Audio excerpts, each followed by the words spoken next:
All right. Merci tout le monde. Thank you very much, everyone, to be here.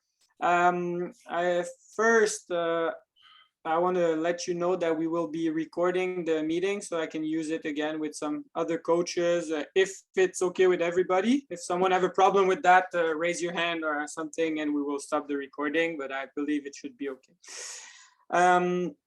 I wrote to all the French speaker to explain. I will be doing the presentation in English, and I did send you the presentation, so you can go back to your emails if you want to have the presentation in French. And obviously, don't hesitate to ask any questions or make your comments in French, and we can translate so everybody understands. But I felt like translating the whole presentation would have been a bit harder on the mind for today. So I want first to say thank you very much to all of you to be here. I really appreciate taking the time this Saturday afternoon for the fencing program, the Sabre program. The goal of the presentation for me is mainly to explain to you a bit of what my vision is for the program, the philosophy I will have for the program going forward, and eventually see who is interested in more collaboration in that program. After this meeting, the next step will be for me to reach out for everybody, to have some meetings, have your feedbacks on that. So if you want today to intervene, have some comments, things to add, do not hesitate, but we will have more time as well to discuss it after. So I will start if everybody is ready for that. So first thing first, the presentation of the program. I went with a little slogan of my own, so create our priorities. I believe I will go forward with that. For me, this slogan has three main meaning. So the first one is a fencing one. Obviously, making the priority is an obvious thing that we need to do in Sabre. So I think it's important to repeat that to the athletes and share the message like we've all been doing of taking more their own priority, making their actions. So this is the first part. But on the more of a organization wise, create our priority for me meant that we need to do things our way. So we need to have the Canadian fencing. We need to go with some of the stuff that we have that are very good. The fact that we have a lot of clubs, the fact that we have a lot of athletes from within the country, but we cannot just copy paste what we see from the other countries. So this is why it's creating our own priorities. And obviously priorities, it's also putting the effort at the right places. So that's the idea behind this slogan of mine. All right. So the presentation will be mainly on these 6 things. So first, I want to just put into perspective the context that we have. I've put some thoughts in the numbers that we have and stuff like this. Then share with you my vision, my philosophy, the challenges I think that we have as of now and that we've always had in the past, and the next steps for the next few weeks, next steps for the program. So the first thing for me was to set the context that we have. I think that it's all things that we've all been saying for many, many years. All of you, we've discussed this in the past. It's not, I did not invent anything. I just put in mind all the discussion that we've had in the past. So the first thing I think is very important, and we see every year after the Olympic cycle, just like this year, is that our team does not have a lot of depth. We finished the Olympic cycle. We kind of cross our fingers that the athletes are going to keep in the sports, because every time an Olympian or the senior team decides to retire, we don't have a lot of people behind them to fill the gap. We've seen it already at the first World Cup for the men. We did not register a team. Obviously, this year with COVID, it's a bit weird, but still, every year it's the same thing. Every cycle, Olympic cycle, it's the same thing. So this is, for me, one of the main things that we need to work on. And one of the thing that I realized is, first, the athletes that we have, if they are not already on the national team, if they did not already fence at the World Championship, junior or senior, they quit. They don't stay in the program. They don't stay very long. I've researched, and since the 2012-2013 season, this is what's on the CFF website. The athletes are, you see the numbers, so 62% of the women are registered in the program for 2 years or less. None of them registered for more than that.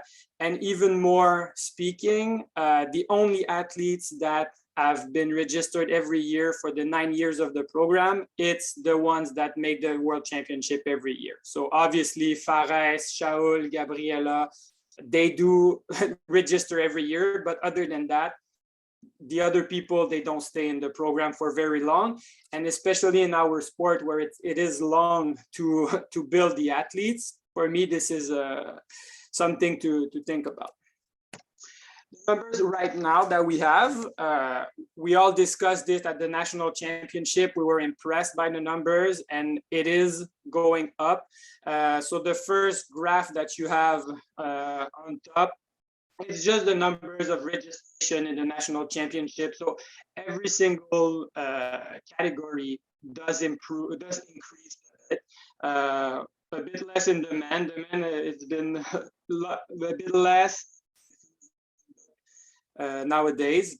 But right now, the numbers have never been so high. So this is something that we need to capitalize on. We have a lot of fencers from everywhere. 22 different clubs just for women this year, 27 for the men. This is very impressive. We have everywhere in Canada, we have people having saber fencing. So this is something that I think we can build on. So that was just to give an idea of where we're at, or at least what's speaking to me the most. Now, where I think that we can be and the vision that I have, I put that within the next 2 Olympic cycles. So Paris already in 3 years, and LA in 2028. I think that within those 2 years, those 2 Olympic cycles, we can, and I feel that we will have both teams qualified at the Olympic Games. One other thing would be in every single World Cup and Grand Prix, have at least 8, ideally 12 participants every World Cup. Obviously, we all know the Canadian way. It's really hard to do if we do not have on the podium funding. So for sure, we need to go forward with that. I believe that we can have World Cup medalists and athletes that are ranked in the top 16 in the individual world ranking.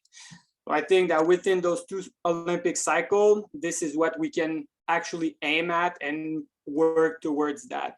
I make the parallel, but you all know that women's foil, this is pretty much what they have been doing, and it took them about that 2 Olympic cycles. So this is something, I don't think that we have to do everything the way that they did it. We have particularities in saber, but it is something absolutely doable and something that we can aim at, in my opinion. Before I go back, I follow. Like I said at the beginning, for me, it's really important today. I'm not reinventing the wheel here. Everybody, this is some stuff that we did discuss together. I wanted to share with you a bit what I have in mind, but I sure hope that we can talk about it as well, and that you are thinking if it does make sense for you guys. So just before I go into my philosophy, if you have any comment about that, about the vision, people who's been there for a few years, you can open your mic and just add something to it if you have questions or comment here. Anything? Not sure, so I'll move forward, no problem. So the philosophy I have is based on 2 main things. I think unite and reunite, so unir et réunir. For me, that is the main thing. we first need to have a team that is a lot more unified. I remember a time where it was really unified. I remember a time where I was fencing, most of you were already there. And I remember that as a fencer, I genuinely felt proud for the results that the other people were having. I remember 2010 when the junior guys went silver medal at the World Championship. I was first year senior. I was not on that team, but I felt that I had a part because I trained with them so much for so long. I did feel genuinely that I had a part in that medal. And we were a very unified team at that point. I felt like this, and I think this is something that we need to have more and more for our team. And reunite, it's the training camps. It's no magic. We all know about that. We have discussed about that a lot. The program was building this way for the past few years, a lot of training camps, and it is absolutely on top of my mind that we need to go forward with that, have the guys, the girls come together often, more than they are doing right now. So if it's four times a year at least for training camps, have everybody together, train hard, and solidify that union between them. I think that this is very important. And the other thing for me is gain experience, live experiences.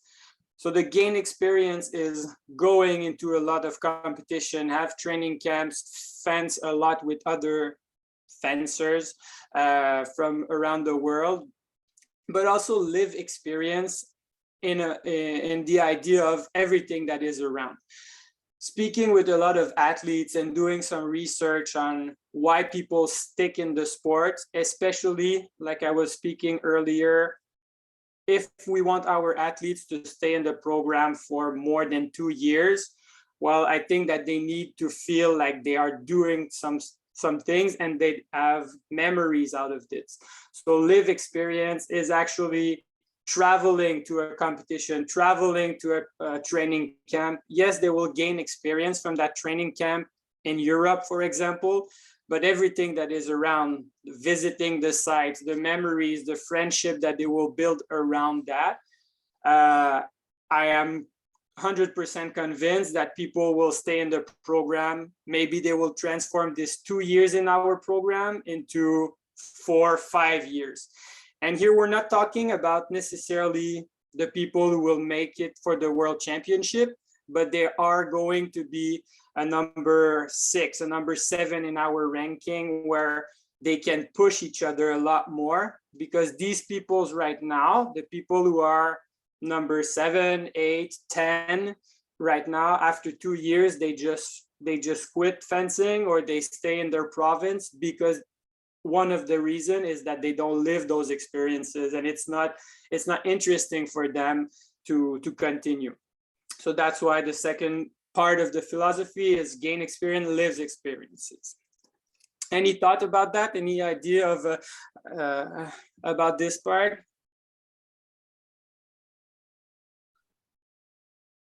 Yes, Ayash, maybe. I see. Yeah. Yeah. I want to add something. What you said, I totally agree with you.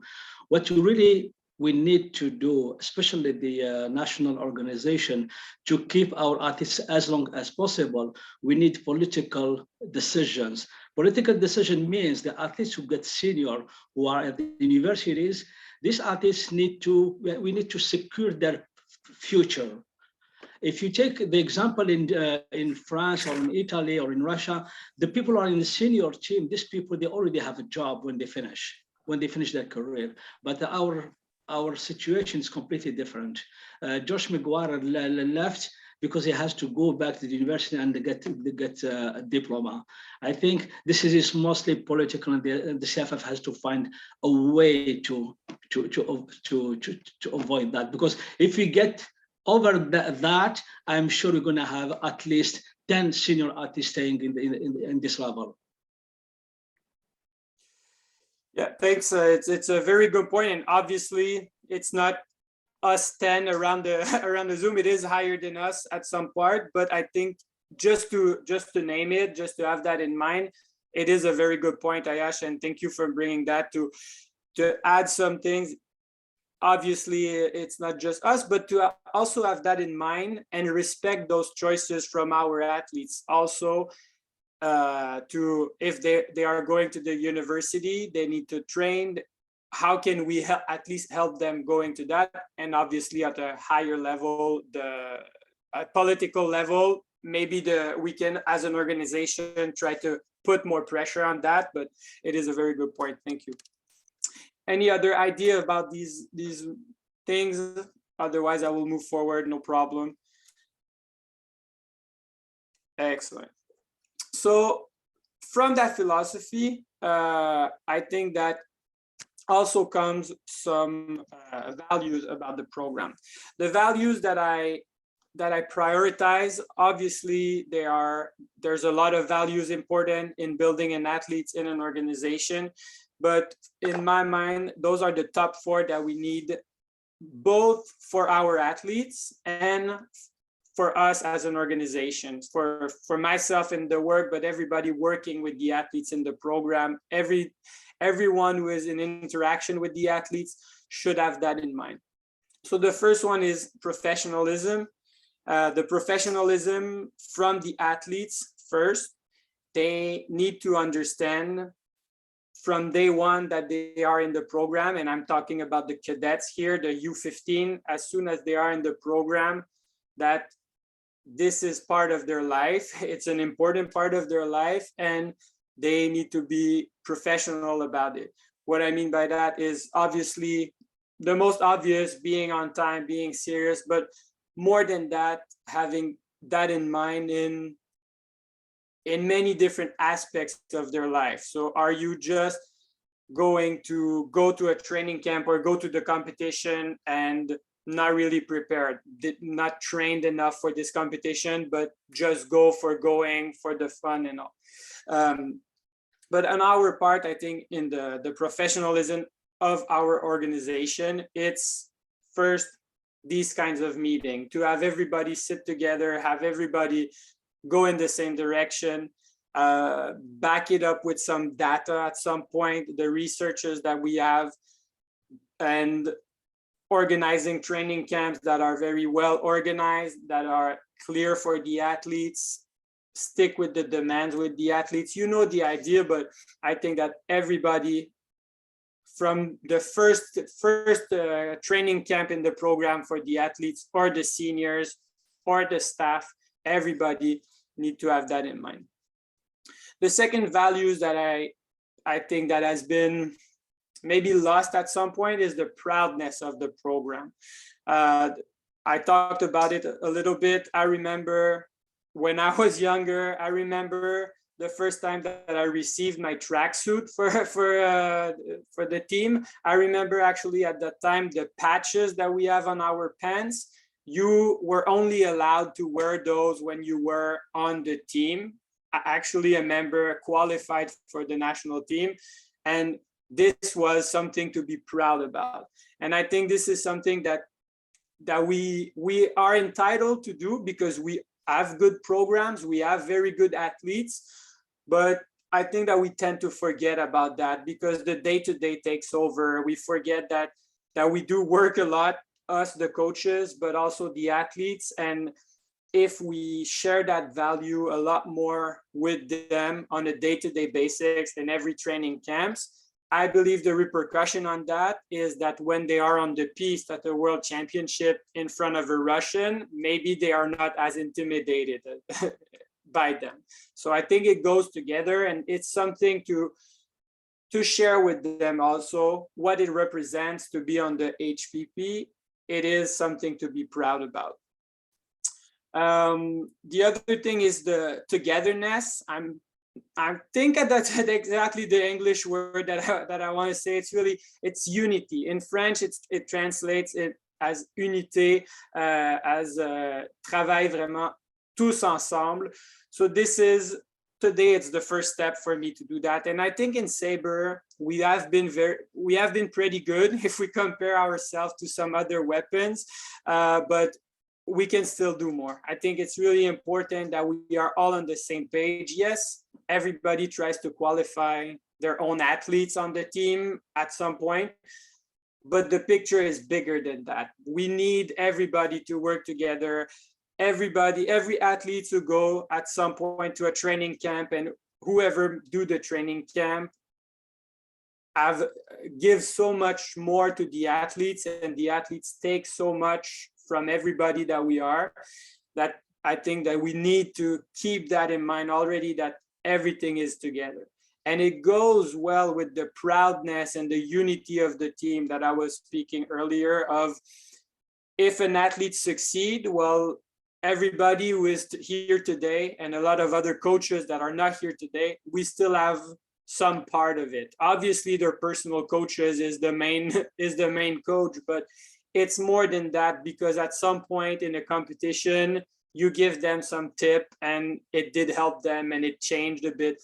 So if we all do it together, we are entitled to everybody be proud about the work of our athletes also. And the last thing is the smart work. Sorry. I think it's important to be really up to date in the sports science. It's up to date in the way that we train our athletes, and also putting the effort at the right spot. We all know that money is a big limit of our program. It is part of the situation, but because of that, we need to be even smarter, have every penny well spent, have everything that we do it with the right purpose. So that's the last thing. And it's the same thing for the athlete. If the athletes decide just to work for 50 hours on the same thing, well, maybe that's not the smartest thing to do, because then they are tired or anyway. It's just about, yes, working hard, but more importantly, working smart about everything. Anyone has anything that the values that it tilted something into them, or more? I know some of you closed their, I know a lot of you were at the clubs, are already taking time from the club. So if it's harder for you to speak, that's no problem for me. I will move forward. Obviously, all that, it's not easy. There are a lot of difficulties. There are a lot of things that we need to work towards. And to be honest with you, I don't know, have all the answers at the moment. If I had, it would be very easy.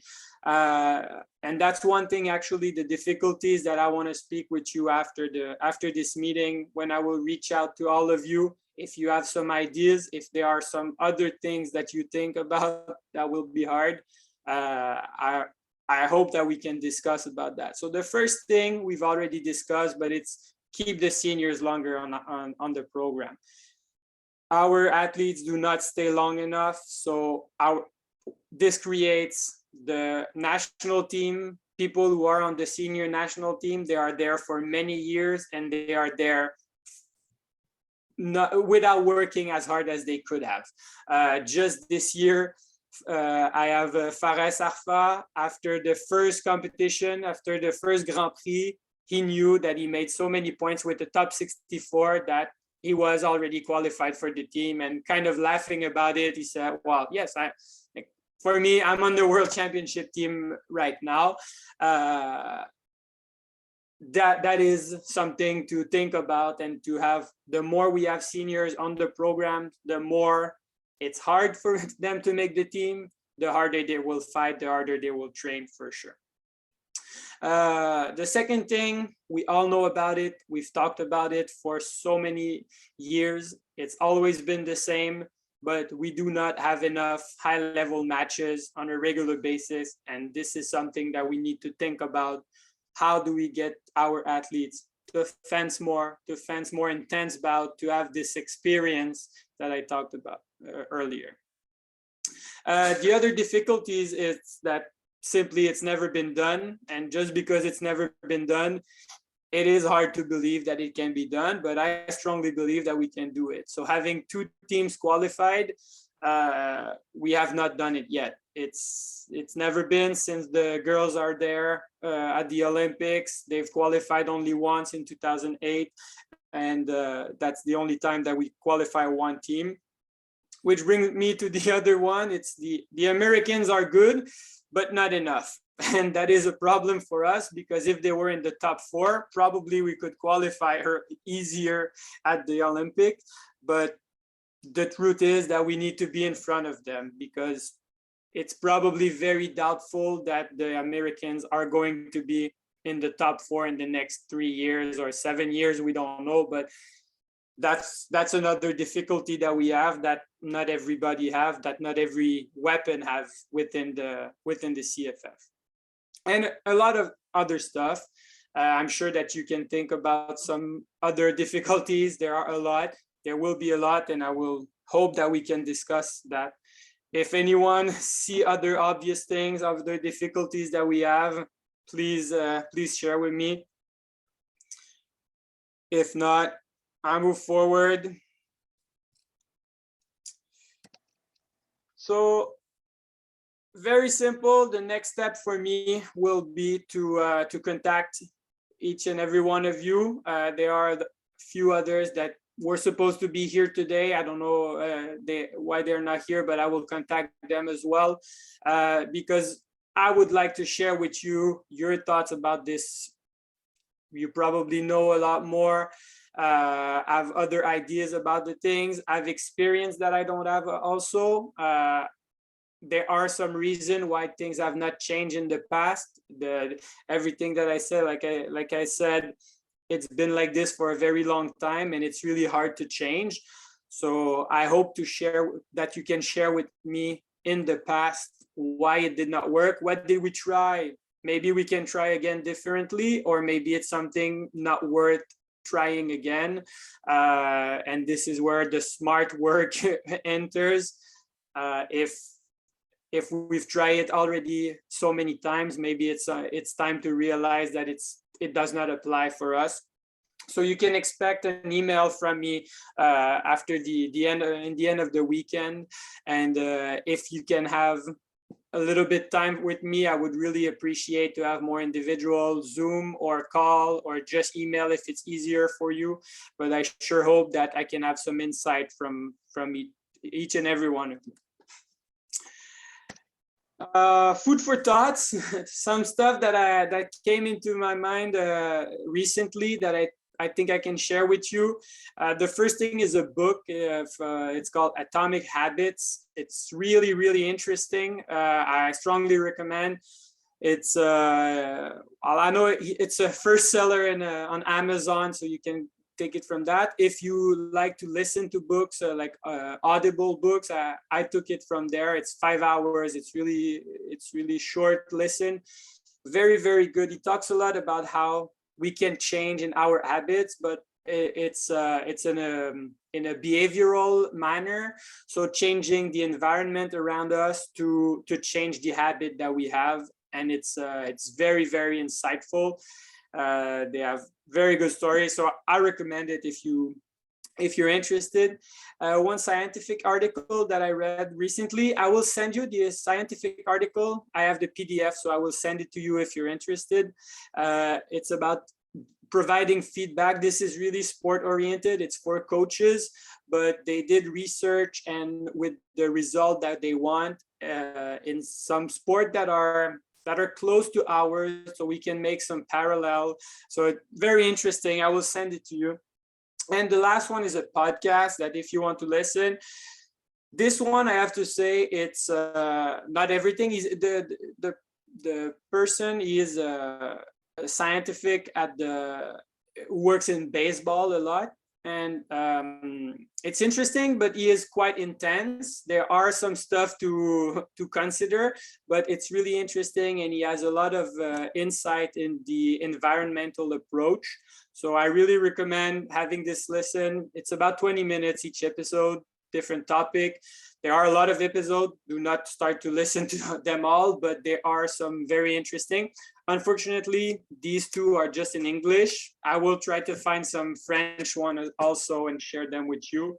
If you have some ideas also, if you want at some point to, if you listen to something or you see a book that you think that everybody should could benefit from that, please share them with me and I will redistribute to the whole community of coaches. I think this is something that we can improve a lot. If Ayash, I see you on my screen, so I call you, but if you see a good video about something that you're trying with your athletes, if you can share with me and then I will share with everybody, this is something that we can probably benefit a lot in our program. So the last thing is about some questions. First, if you have some questions, but I know that some of you would have. So first is the cadet and junior Pan Ams, and this is, I know I will already put some pressure on my director here with that information, but we've received the information about the Pan Ams on Thursday, I believe, Friday. They will be in Peru, but they are very late, March 21st to 27. And keep in mind that the cadet and junior world championship are April 2nd. So I myself, we still need to discuss what we will share with the athletes. I myself would probably recommend the athletes going to the World Championship not to go to Pan Am's because of COVID. It's really risky to go in the airport, go in Peru, and if they fence on the 27 and test positive, for sure they are not going to the World Championship.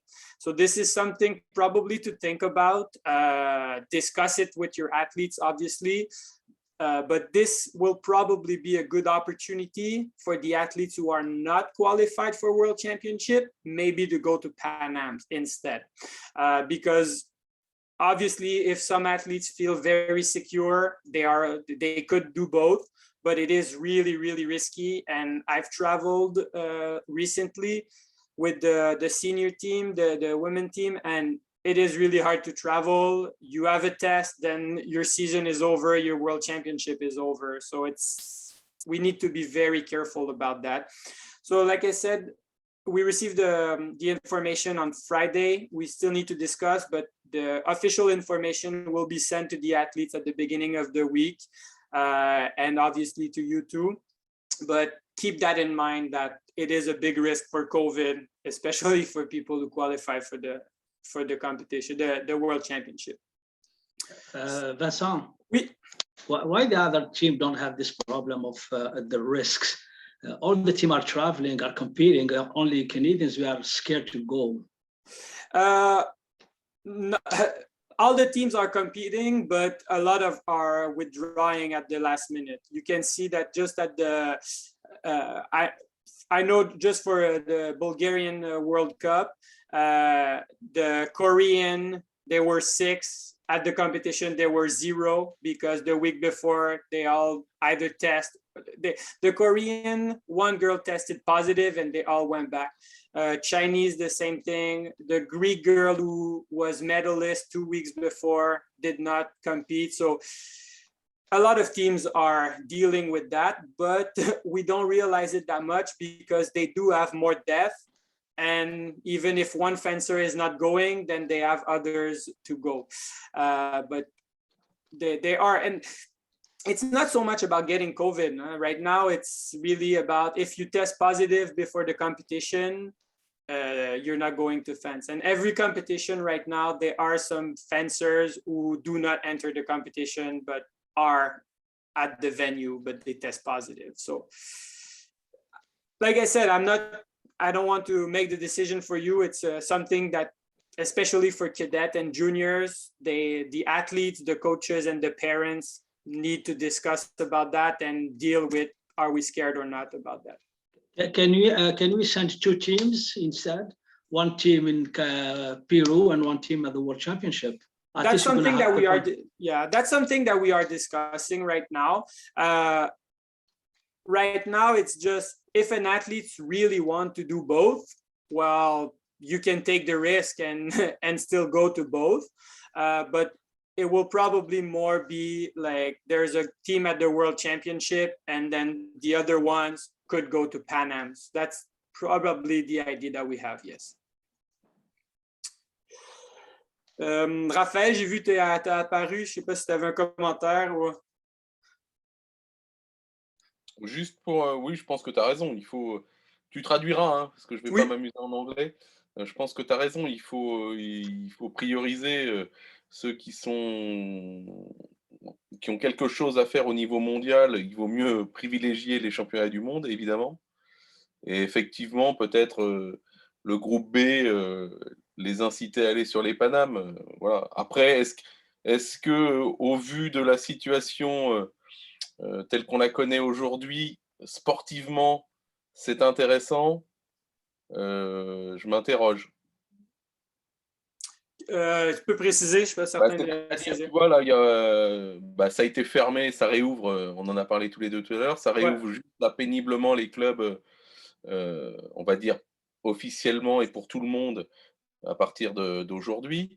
Mais donc, est-ce que tout le monde va être prêt? Enfin bon, Ah, ce ouais, ouais. que je veux dire, là, on est le 12 février, c'est dans un mois, on va compter. Bon, je suis pas sûr que sportivement, pour des gens qui veulent prétendre à quelque chose, ça soit pour aguerrir, tu Ouais. vois, pour aguerrir le reste de la troupe, ça peut être une opportunité effectivement, mais pour les meilleurs, à mon avis, ça n'a aucun intérêt. Ouais. Voilà. Merci. So like I said, that was more for the information about the Pan Ams and especially the athletes that are that are touched by that. The second one is the HPP competition. So I just want to give you the information that it's not going to happen. Obviously, we are too short with everything right now, and the Pan Am's happening and everything. So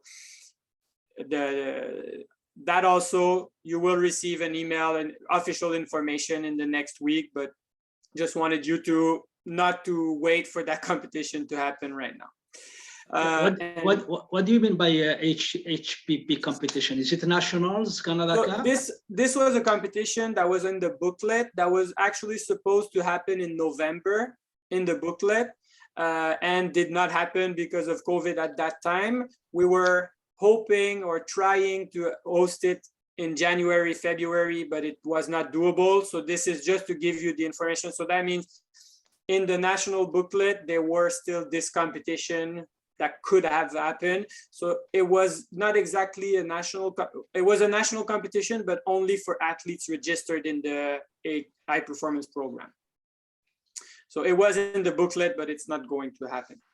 And the last thing, now this information might change because of Pan Am. Like I said, this week I spoke with Laurent Couder at the Axis Fencing Club to have the preparation for the World Championship happening in Toronto. So it would have been from March 25th to 29. So have the whole team be there, other people as well as much as possible, a 4 days training camp, and then the team going to Cadet and Junior World Championship would all leave from Toronto going there.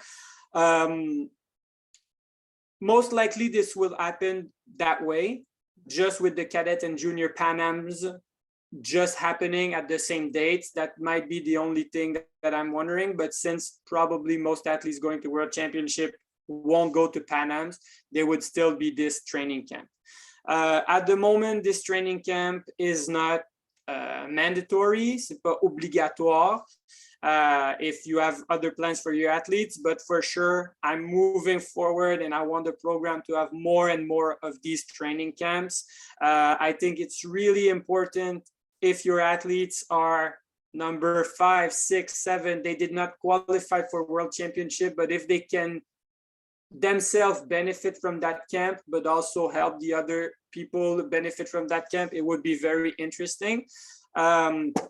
This also brings me to the idea, if at the moment your athlete is number 5, 6, 7, I think it's a discussion that it's important to have with them. Are they ready to go to Doha or to Dubai on the last minute because someone else tests positive to COVID? That also is a possibility. If number 2 tests positive 2 days before the competition, there might be spots available. We sure hope that this is not going to happen, but this is something to keep in mind also. The athletes who are close, maybe do not take too much of a rest right now and be ready Obviously, it's expensive. It's not easy. Maybe people cannot all do it, but keep that in mind that it's a possibility. We all know the world we live in right now. It's a big possibility.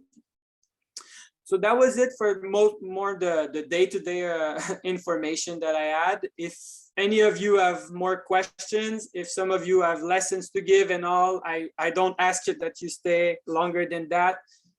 Also, thanks again for being here. It's really appreciated, and I will reach out to each and every one of you to discuss this longer. If you have any questions, I'll stay as long as possible, as long as you need. I have a question to David and to you, Vincent. Yes. Can I ask David? Yep. It's regarding the national calendar. Where we are actually? Are we going to have national competitions, national championships? I don't know. It's like we did one in December. Was great, really good competition. Everybody was happy. Now we have to think about the future. Vincent raised the problem of lack of high-level matches. If we don't organize competition, we will not have any day that high-level matches. Yeah, we had talked about doing one in March, a Canada Cup, and it was discussed when we were in Montreal. But as you know, we had the Nationals in Montreal, and then like a week or two later, everything locked down. So like for me, I think we got really lucky to be able to do that. And then with a number of provinces being shut down again in January, it just seemed like it was too risky to try and plan one for March. But we are going ahead to plan like our nationals for the typical weekend in May. I have a meeting with Alberta this week because they were supposed to host the one in 2020 that got canceled. So it'll probably either be in Alberta or Ontario. I don't know yet, but we'll hopefully make a decision very soon so that you can plan for that. And then the idea is that next year we'll go back to a more normal schedule where we have more competitions and the normal Canada Cup circuit. Because yeah, I agree. We need to have our competitions back. Thank you. Merci Vincent. Merci David. Thank you everybody for being here. Anyone else needs to stay, talk?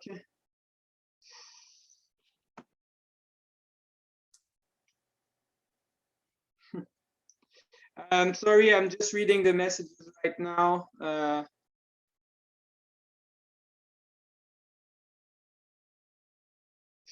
I'm sorry here, I just had a question from Enmin and I want to answer it. So Enmin was asking if a good results at Pan Am's would change the national team ranking, and it does not. So I just want to clarify that the Pan Am's, regardless of where it was, even if the plan this year, the Pan Am's was not counting in the booklet whatsoever. So it's really just for experience or for their world ranking if needed for them. Thank you, Edmund, and I understand if you cannot speak, that's no problem. Merci beaucoup, Jean-Paul, de ta présence, très apprécié.